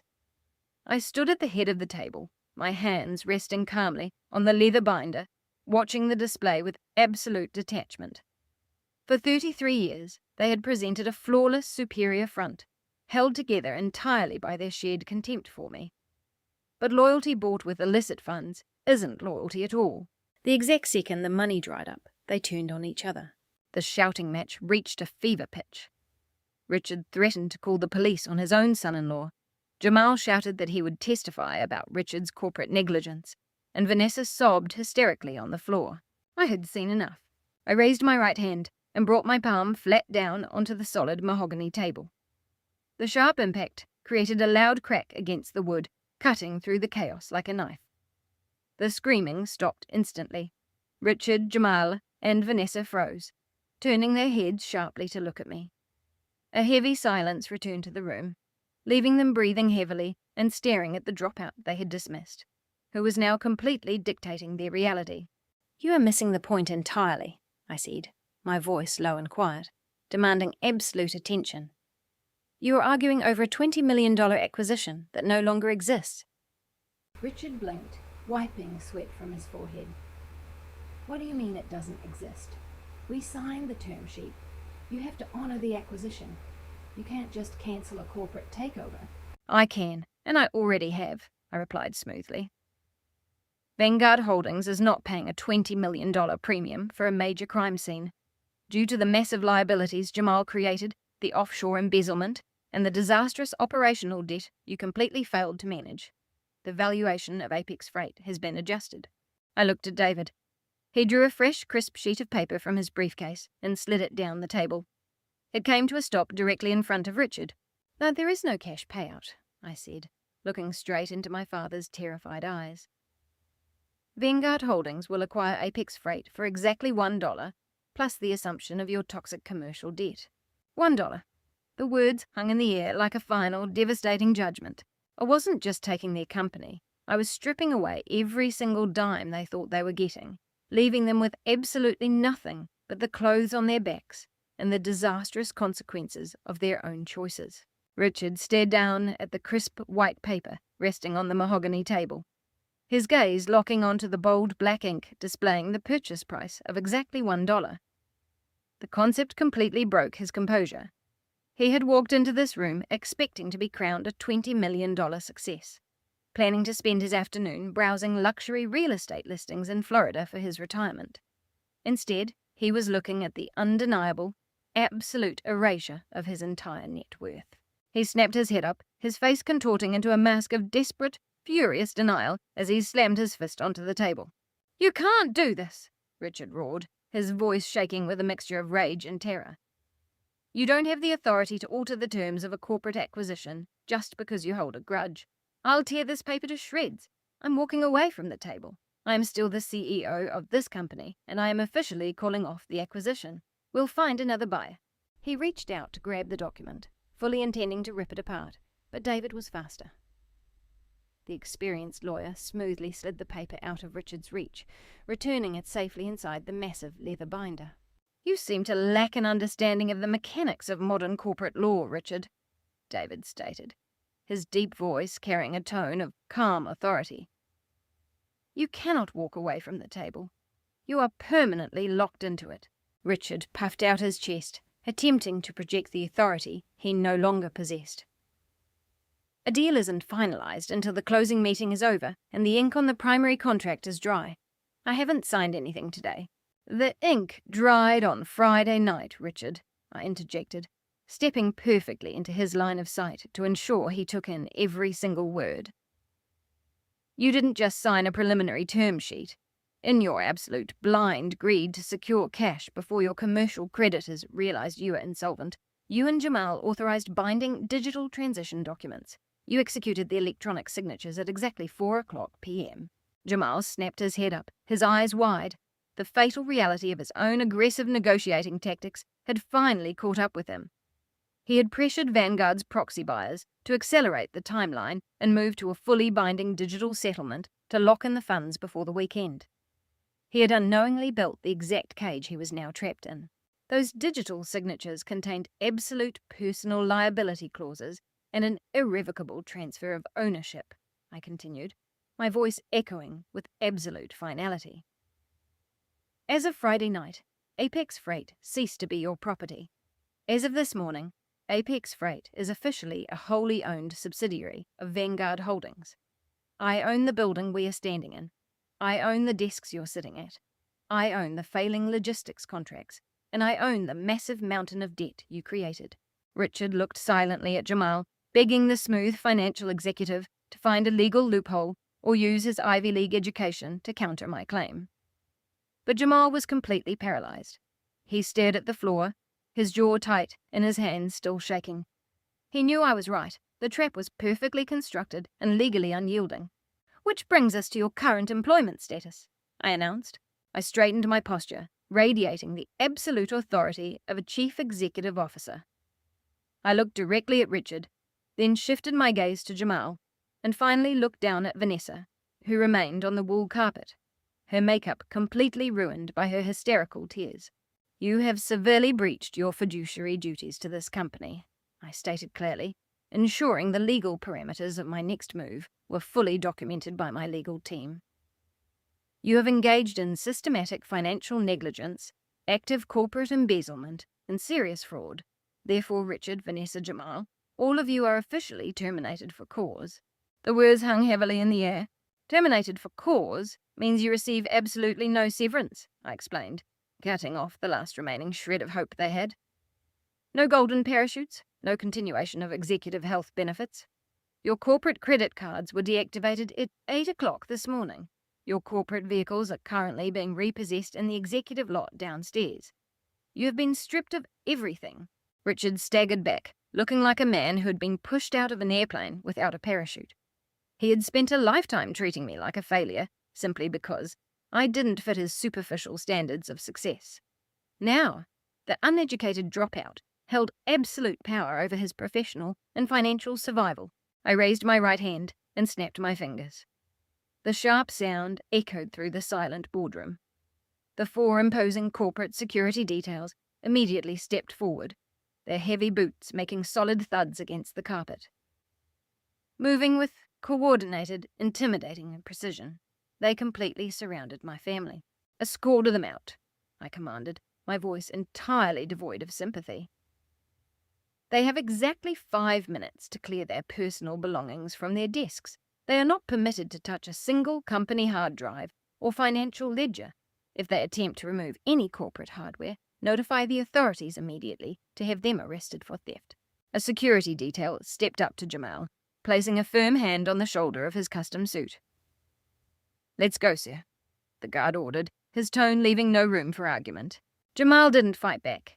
The arrogant vice president of finance, the man who had thrown $50 at my feet and told me to leave the corporate world to adults, simply bowed his head in complete defeat. He allowed the security detail to guide him toward the boardroom doors like a compliant prisoner. Vanessa scrambled to her feet, her silk gown wrinkled and stained with her own tears. She snatched her expensive designer handbag, shot me a look of pure hatred, and turned to practically run out of the room, desperate to escape the suffocating humiliation. And that left Richard. My father stood at the head of the table, his empire completely reduced to ashes. He looked around the executive boardroom, staring at the walls he had decorated solely to feed his inflated ego. He looked at the leather chair he had occupied for decades. Finally, he looked at me. His eyes were empty, stripped entirely of the mockery and condescension that had defined our relationship for 33 years. He opened his mouth, perhaps to beg, perhaps to apologize, but the words died in his throat.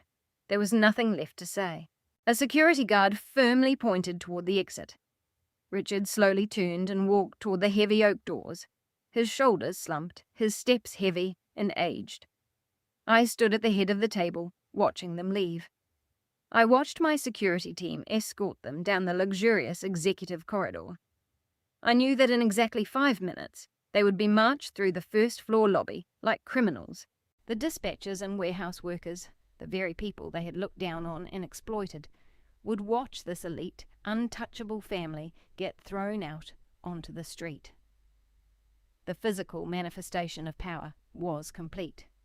The corporate cancer had been surgically removed, and the company's true healing could finally begin.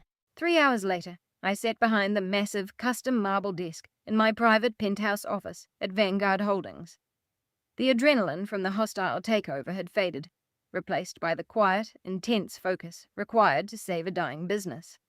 I was reviewing the preliminary restructuring plan David had drafted, reallocating the recovered embezzled funds to stabilize the wages of the blue-collar workers Richard had carelessly put at risk. Behind me, the panoramic view of the Atlanta skyline stood as a silent reminder of the empire I had built entirely on my own.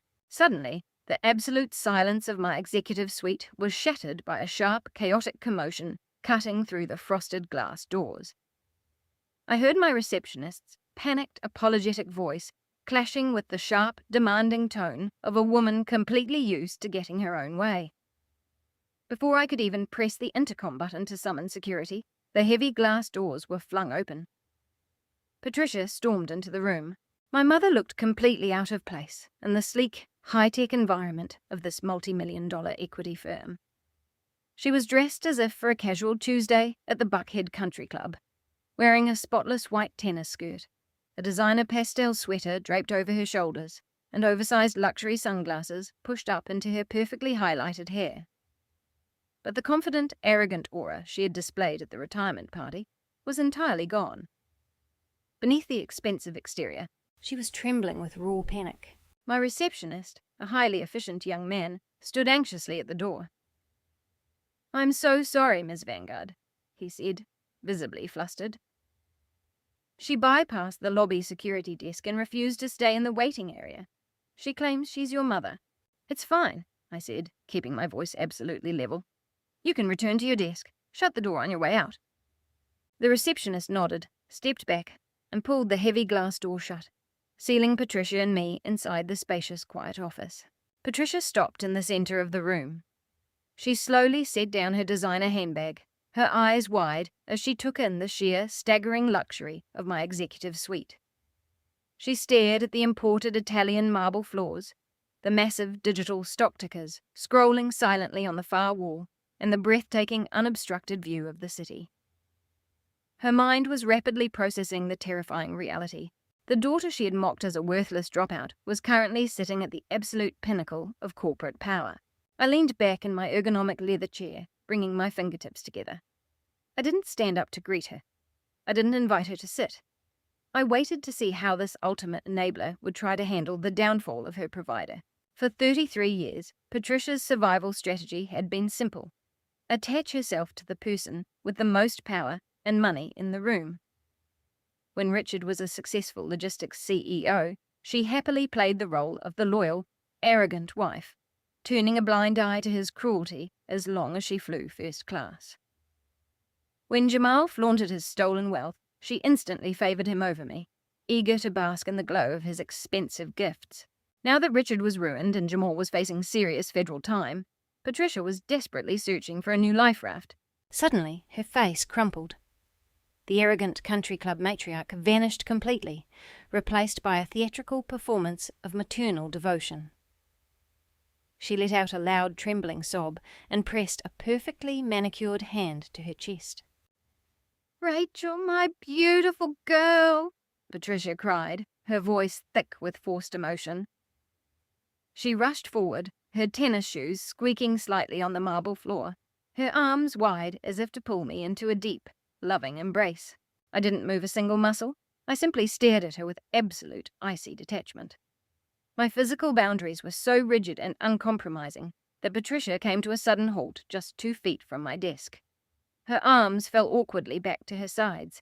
"I always knew you were special," Patricia wept, pulling a lace handkerchief from her pocket to gently dab the corners of her eyes, making sure not to smudge her expensive mascara. "I knew it from the day you were born. You're just too smart, Rachel. Look at everything you've built here. It's absolutely incredible." I maintained absolute silence. I watched her shift her loyalty in real time. It was a fascinating, yet repulsive psychological performance. "Your father was entirely wrong," Patricia continued, her tone shifting seamlessly from maternal pride to vicious blame. Without a shred of hesitation, she threw the man she had been married to for 35 years right under the bus. "He was a fool to ever doubt you. I told him, Rachel. I told him for years that he was too hard on you. But you know how Richard is. He never listens to anyone but himself. He let his ego ruin the family business, and he allowed that awful Jamal to manipulate him completely. She leaned slightly over my desk, her eyes wide with desperate pleading, trying to forge a bond of shared victimization. He came home an hour ago, completely broken, Patricia whispered, her voice shaking. He told me everything. He told me Vanguard bought the company and fired him. Then the bank called.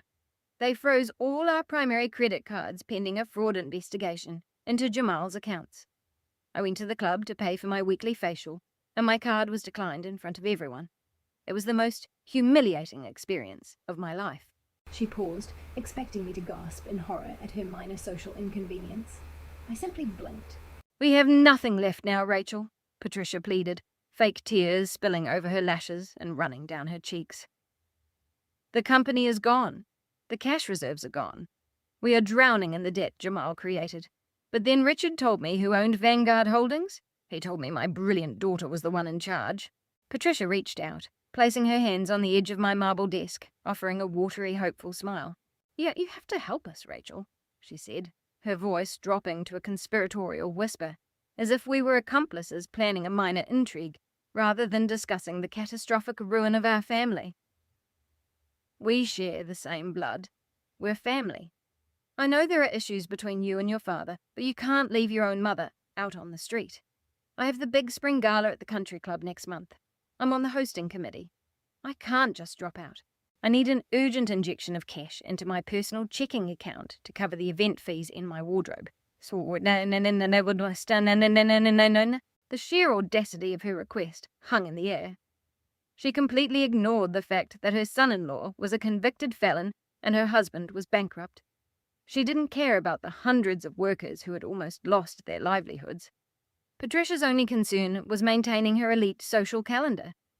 She truly believed my hostile takeover was just a dramatic transfer of the family accounts. She thought she could simply shift her parasitic relationship from Richard directly to me, expecting this uneducated dropout to become her new unlimited ATM. I looked at the woman who had brought me into the world. I saw the desperate, calculating greed hidden beneath her fake tears.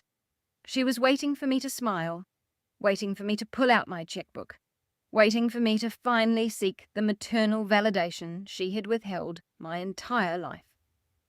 She was about to find out exactly how cold the real world could be. I didn't reach for the silver tissue box on the corner of my desk. I didn't pour her a glass of water. I just let her stand there, leaning awkwardly over the cold marble, as her fake tears dried up in the harsh, unyielding silence of the room.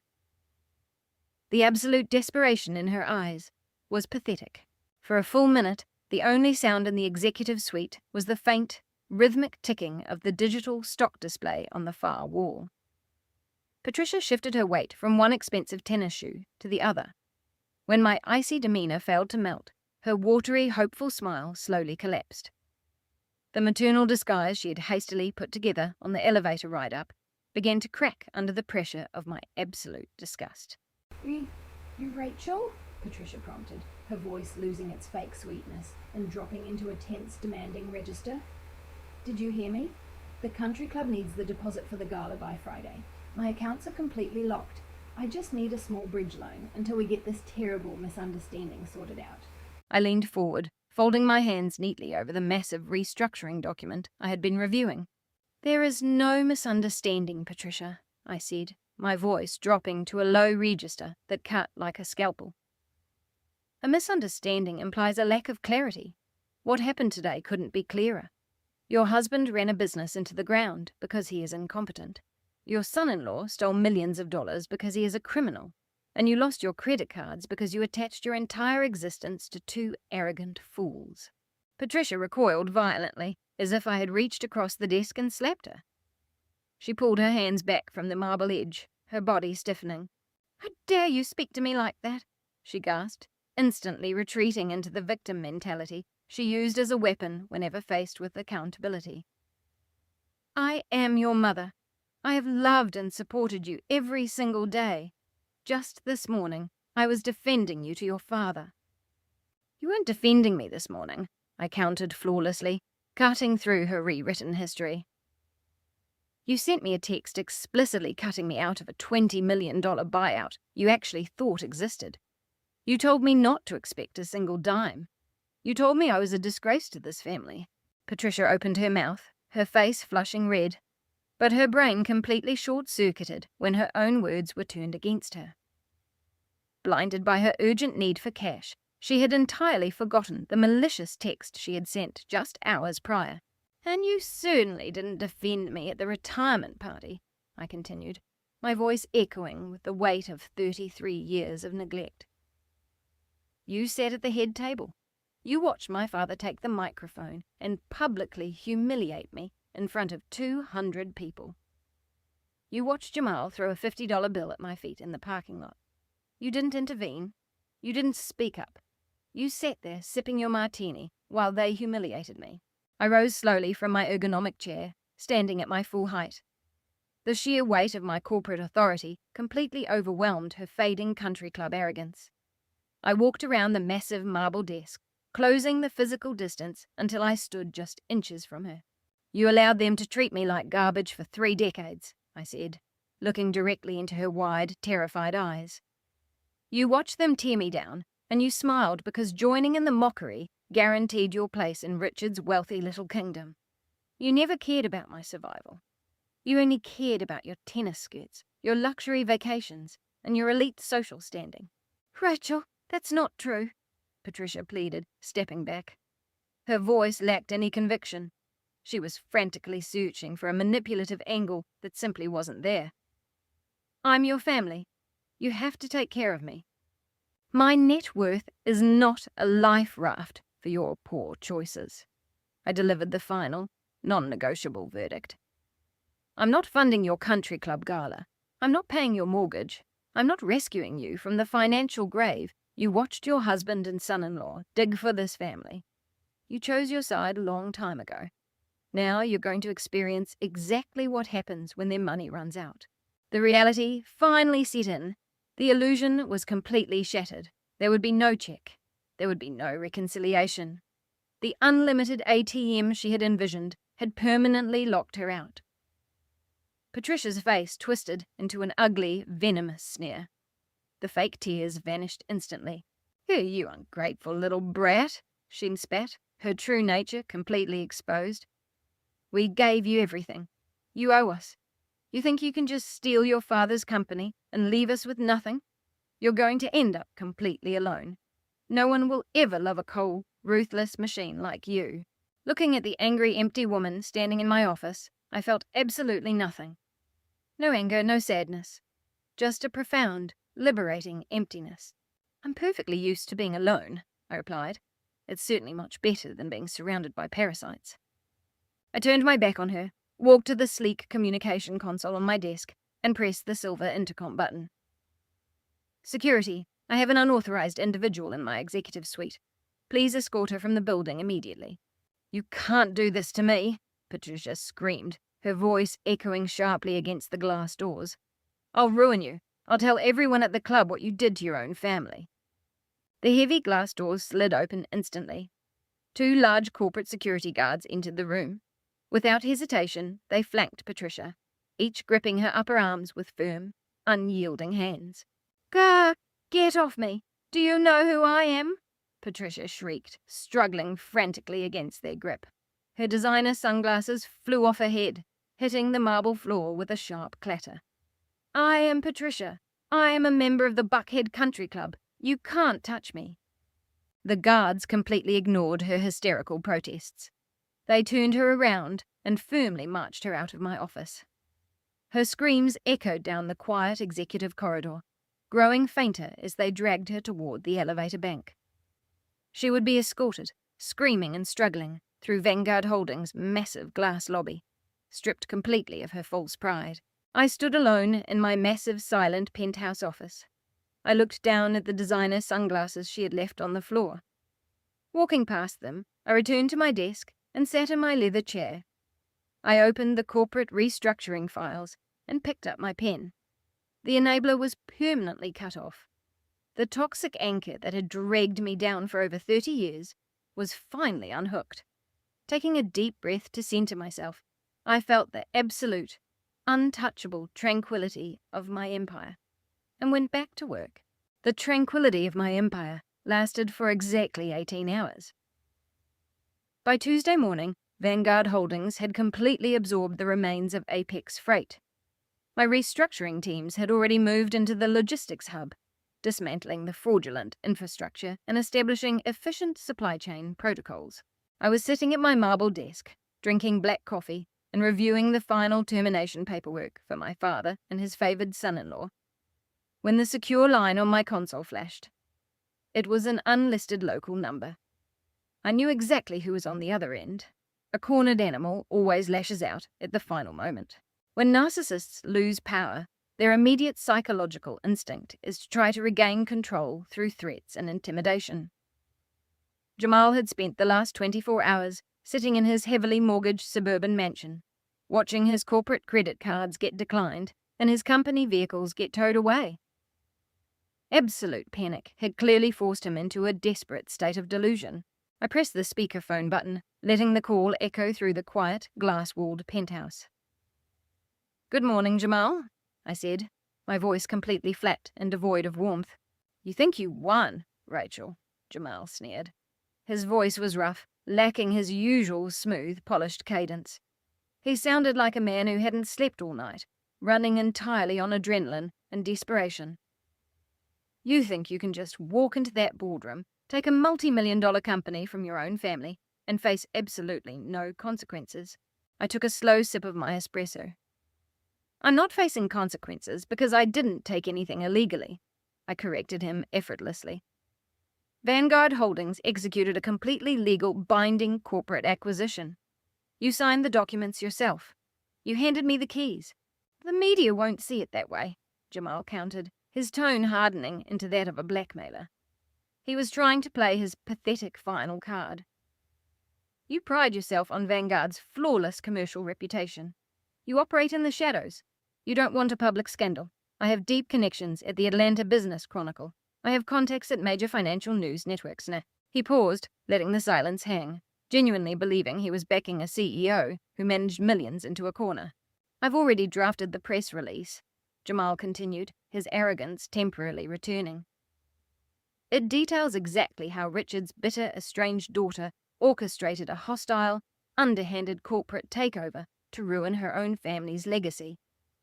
It highlights how you maliciously terminated a minority executive without cause just to satisfy your bitter jealousy. By tomorrow morning, Vanguard Holdings will be drowning in a massive public relations crisis. Your investors will panic. Your board will question your leadership. I will drag your corporate empire through the mud." I leaned back in my ergonomic chair. The breathtaking stupidity of his strategy was almost amazing. He was a man who had stolen over $4 million through offshore shell companies, and his grand survival plan was to invite the media to look at the books. Blackmail is an incredibly dangerous game when you're holding a losing hand. "Jamal," I said evenly, "what is your price?" $2 million, Jamal demanded instantly. He didn't even hesitate. The number was ready on his lips, calculated out of desperation to cover his immediate debts and flee the consequences. "I want a $2 million severance package wired directly to my private offshore account by noon today. In exchange, you get a full non-disclosure agreement. I stay silent, I delete the press release, and you keep your flawless commercial reputation. It's a bargain, Rachel. Pay up, or I will bring everything down around you." I glanced at the digital clock on my console. It was 9 o'clock in the morning. The timing was absolutely perfect. A slow, chilling smile spread across my face. I didn't feel threatened. I felt a deep, intensely satisfying thrill. The thrill of a predator watching a trap snap shut permanently. "Jamal," I said, my voice dropping to a low whisper that carried the absolute weight of a financial death sentence. "Did you really think an uneducated dropout wouldn't audit the tax returns?" Dead silence on the other end of the line. "Did you honestly believe I would just fire you and let you walk away to a beach in the Maldives?" I asked, dismantling his entire existence. "You committed massive systematic wire fraud. You embezzled corporate funds. You falsified federal tax documents to hide your shell vendors. You didn't just steal from my father. You used commercial banking infrastructure to commit interstate theft. You have no proof, Jamal stammered, his voice suddenly cracking, the persona of the smooth blackmailer shattering instantly. You're bluffing. I never bluff, I replied coldly. My chief legal officer spent the entire weekend compiling a massive, unredacted file on your financial crimes. We have the bank routing numbers. We have the shell company registrations.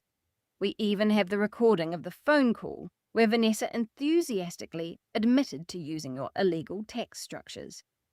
I didn't lock those documents in a corporate vault, Jamal. I turned your unredacted embezzlement file directly over to the IRS, Criminal Investigation Division, and the FBI at 6 o'clock yesterday evening. But it's written. No, Jamal gasped, a raw sound of absolute terror tearing from his throat. No, you wouldn't do that to your own sister. I didn't do anything to my sister, I corrected him. I simply handed the truth over to the authorities. You brought this entirely on yourself. I paused, listening closely to the audio feedback from the speaker. In the background of Jamal's end, I caught the distinct heavy crunch of rubber tires moving over a gravel driveway. Look out your window, Jamal, I commanded softly. A frantic rustling came through the phone as Jamal lightly scrambled toward the front window of his massive suburban estate. Then, the background noise exploded. I heard the heavy thud of car doors being slammed shut. I heard the sharp, amplified commands of federal agents over a megaphone. I heard Vanessa let out a piercing, hysterical shriek from somewhere deep inside the house. A heavy, authoritative pounding against a solid oak front door echoed clearly through the receiver. Federal agents, open the door. We have a warrant. Jamal didn't say another word. He didn't try to negotiate. He didn't threaten me with the media again. The sound of his phone hitting the hardwood floor echoed through the speaker. He had dropped it entirely, frozen in terror, as the reality of his federal crimes literally broke down his front door. I sat in my quiet penthouse office, listening to the chaos unfold. I heard the sound of glass shattering. I heard agents rushing into the foyer, loudly ordering Jamal onto the ground with his hands behind his back. I heard Vanessa sobbing uncontrollably as the illusion of her elite country club life was taken apart by people in tactical gear. I reached out and pressed the silver button on my console, cutting the call. The office returned to its absolute, untouchable tranquility. Jamal thought he could blackmail a tiger by threatening its tail. Instead, he had just been dragged completely under. My brother-in-law was officially eliminated. By Wednesday afternoon, the financial shockwaves from Jamal's dramatic arrest had completely levelled whatever remained of my family's fraudulent empire. While Vanessa was busy dealing with frozen assets, police interrogations, and the reality of her husband facing federal prosecution, a much larger, quieter collapse was taking place in the wealthy, manicured suburbs of Buckhead. My father was facing total catastrophic personal bankruptcy, and the mechanism of his destruction was entirely of his own making. 3 years ago, when Richard first realised Apex Freight was losing massive amounts of cash, his immense pride refused to let him admit failure to his wealthy peers. He couldn't bear the thought of downsizing. Instead, he went directly to a private commercial bank and secured a massive, high-interest line of credit to keep the company afloat. Because the logistics firm was already showing signs of distress, the bank demanded physical assets as leverage. In an act of blind arrogance, Richard signed a personal guarantee, putting up the family's 10,000 square foot, fully paid-off mansion as personal collateral for the corporate debt. The moment Vanguard Holdings acquired Apex Freight for $1 and officially terminated Richard for cause, the commercial bank reacted instantly. The termination triggered the immediate default clause on his personal guarantee. The bank demanded repayment of the debt. Richard had no liquid cash to pay them because Jamal had stolen it all. The bank immediately initiated aggressive foreclosure proceedings to seize his massive estate. On Thursday afternoon, the console on my desk rang. My receptionist spoke through the intercom, her voice cautious. "Ms. Vanguard, your father is in the first-floor lobby. He doesn't have an appointment. The security team is currently blocking him from the executive elevators and preparing to escort him from the building. Do you want me to issue the order? I looked out the floor-to-ceiling windows at the sprawling Atlanta skyline. For my entire life, Richard had been the one controlling the gates. He decided who was allowed into the inner circle and who was cast out into the cold. Now, I owned the building. I owned the gates, and I owned the security team that decided his fate. Security, stand down, I instructed calmly. Send him up to my office. 5 minutes later, the heavy frosted glass doors of my penthouse suite opened. Richard walked in. The physical transformation of the man was absolutely shocking.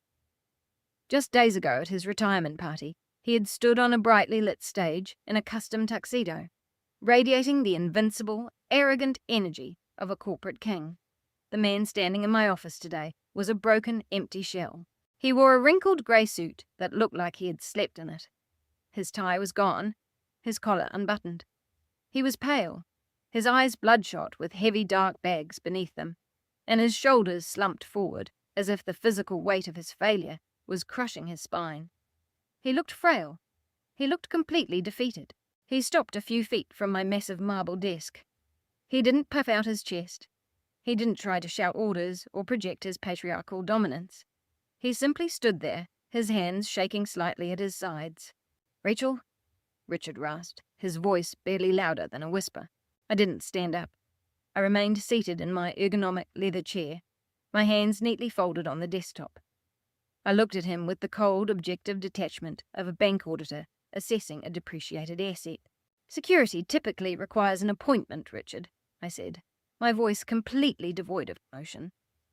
"What brings you to interrupt my day?" He swallowed hard, his Adam's apple moving tightly. He looked around my luxurious executive suite, the reality of my unyielding power pressing in on him from every angle. "I've lost everything," Richard confessed, the words tearing from his mouth like jagged glass. "The bank called the loan this morning. When you terminated me and assumed the corporate debt, the commercial lenders triggered the personal liability clause on the line of credit. They froze my checking accounts. They froze my retirement funds." He took a sharp, desperate breath, forcing himself to maintain eye contact with me. "They're taking the house, Rachel," he said, his voice cracking. "The bank is foreclosing on the estate this weekend. Your mother and I have absolutely nowhere to go. My friends at the country club won't even take my calls. The entire social circle knows about Jamal's arrest. We are completely ruined." I let his confession hang in the silent air of the penthouse. The irony was so thick, so deeply poetic, that it felt scripted. "You stood on a stage with a microphone," I reminded him, my tone perfectly even as it cut through the quiet room. "You pointed at me and laughed in front of 200 people. You proudly introduced me as your worthless, uneducated daughter who lived off the family name. You told the world I had no future." Richard flinched, closing his eyes as the devastating memory of his own arrogance was thrown back in his face. "I was wrong," he whispered, a single tear escaping and tracking down his weathered cheek. "I was arrogant. I was a fool. Rachel, please, I'm begging you." He took a step forward, clasping his hands tightly in front of his chest. "You are the sole owner of Vanguard Holdings. You have hundreds of millions in liquidity. I know you hate me, and I know I deserve this, but please don't let them throw your mother and me out onto the street. Buy the house from the bank. Pay off the lien. Let us stay in our home. I'll do whatever you want. I'll sign whatever you need. Just save us." I stared at him in absolute silence. The pressure of my cold, unyielding gaze finally broke the last pillar of his massive ego. The proud CEO, the arrogant country club patriarch, collapsed completely. Richard's knees buckled. He fell heavily onto the imported Italian marble floor of my office. He knelt right before my desk, bowing his head, his hands gripping the edge of the cold stone. A harsh, painful sob tore from his chest as he wept at my feet. "But please, Rachel," Richard cried, his voice echoing pathetically against the glass walls. "I'm on my knees, I'm begging you. Don't take my home." I looked down at the man who had spent over 30 years treating me like a complete failure. He was finally reduced to his true, pathetic essence. I didn't feel a single shred of pity. What I felt was the pure, unadulterated clarity of absolute victory. The power dynamic had completely reversed, and he had just handed me the perfect mechanism to execute the final karmic payoff. "I will buy the house," I said softly. Richard raised his head from the floor, his tear-stained face suddenly lit with a desperate, pathetic hope. He thought his begging had worked. He thought the worthless daughter was finally going to save her king. He had absolutely no idea what I was about to do to him next. Richard let out a massive, trembling breath, as if releasing the tension that had been crushing his spine. He wiped the tears from his weathered cheeks with shaking hands, letting out a pathetic, watery laugh filled with pure relief. Gripping the edge of my marble desk, he slowly stood up from the floor, his knees popping in the quiet room. "Oh, Rachel," Richard breathed, his voice thick with overwhelming gratitude. "Thank you. Thank you so much. I knew you had a good heart. I knew you wouldn't watch your own parents get thrown onto the street." He leaned heavily against the desk, a genuine smile finally breaking through his defeated expression. He was already rewriting the narrative in his mind. In his head, he had successfully managed the situation, bowing his head just enough to secure the multi-million-dollar life raft he desperately needed. He viewed the transaction as an act of filial duty, genuinely believing that by agreeing to buy the house, I was agreeing to let him continue living in it. "I'll call your mother the second I leave this building," Richard continued, his energy rapidly returning as his massive ego began to inflate once more. "Patricia's going to be ecstatic. This nightmare with the bank was absolutely destroying her. You just saved the family estate, Rachel. We get to keep the house, we get to keep the club membership, and we can finally put all this awful business with Jamal behind us. You can even come over for Sunday dinner again. We're going to be a real family." I sat motionless in my ergonomic leather chair, watching him construct a beautiful, elaborate delusion. I didn't interrupt him. I wanted him to climb all the way to the absolute peak of false hope. I wanted him to feel completely safe, secure, and victorious. I reached out and pressed the silver intercom button on my console. "David, please bring in the foreclosure buyout documents for the Buckhead estate, along with the second addendum we discussed this morning." "Right away, Rachel," David answered over the speaker. Richard stood a bit straighter, adjusting the collar of his wrinkled suit. He nodded at me approvingly, clearly satisfied with the professional efficiency with which I was executing his rescue. He assumed David was merely an employee, rushing to complete my instructions. The heavy glass doors of my penthouse office opened, and David walked in, carrying 2 sleek black leather folders. Completely ignoring Richard, he moved with his usual measured grace and placed the folders directly in the center of my marble desk. "The first folder contains the expedited cash buyout agreement with the commercial bank," David explained, flipping open the cover to reveal a dense stack of legal contracts. "We bypassed the standard foreclosure process. Vanguard Holdings is purchasing the estate outright, clearing the corporate lien entirely. The bank has approved the transfer of the deed immediately upon your signature." Richard clapped his hands together, letting out another sigh of relief. "Excellent work, David," Richard said, attempting to sound like the CEO he used to be. "That is a magnificent piece of real estate. You've made a very smart investment for this family." David didn't even look at him. He simply handed me a solid gold fountain pen. I took the pen, leaned over the documents, and signed my name with bold, fluid strokes on the designated lines. With every stroke, I was legally severing my father from the greatest symbol of his wealth and status. I completed the final signature and pushed the folder back to David. "It's done," David confirmed, closing the folder with a sharp, satisfying click. "The wire transfer will clear within 10 minutes. Vanguard Holdings is now the sole legal owner of the Buckhead estate." Richard beamed, his eyes gleaming with returned arrogance. He thought he had won, believing his tears had magically erased decades of abuse and neglect.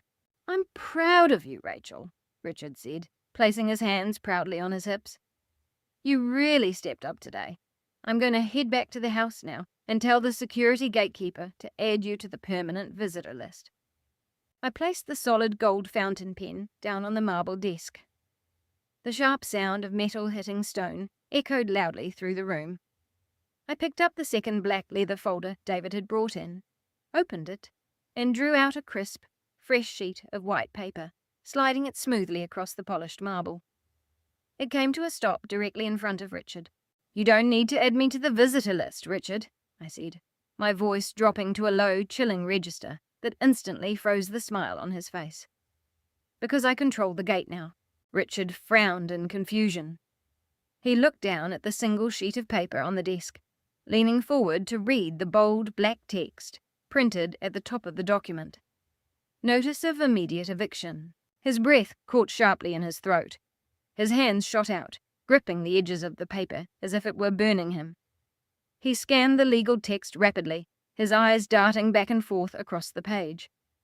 The slight flush of hopeful colour that had returned to his face vanished instantly, leaving him a sickly, translucent pale. "Well, what is this?" Richard gasped, his voice shaking with pure, unadulterated panic. "Rachel, what does this mean?" "Exactly what it says," I answered, rising slowly from my leather chair. I stood at my full height, projecting absolute authority, looking directly into his terrified, broken eyes. "I bought the property, Richard," I stated, delivering the final blow with the precision of a scalpel. "It's an excellent investment for my real estate portfolio. The land value alone is astronomical. However, Vanguard Holdings does not permit unauthorized tenants to occupy our corporate assets. You have exactly 48 hours to vacate my property."